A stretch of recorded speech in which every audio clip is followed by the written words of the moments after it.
হঠাৎ নদীতে প্রচণ্ড ঝড় শুরু হয়।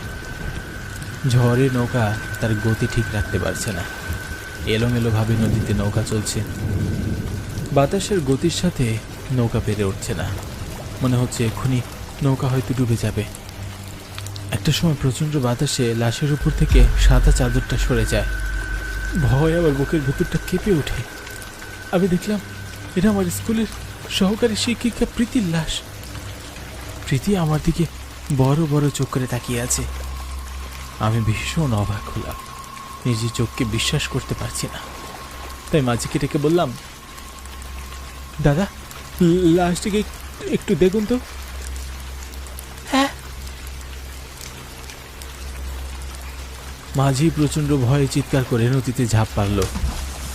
বুঝতে পারলাম আমি চোখে ভুল দেখছি না, আমার চোখের সামনে যা ঘটছে তা ভয়ঙ্কর সত্য।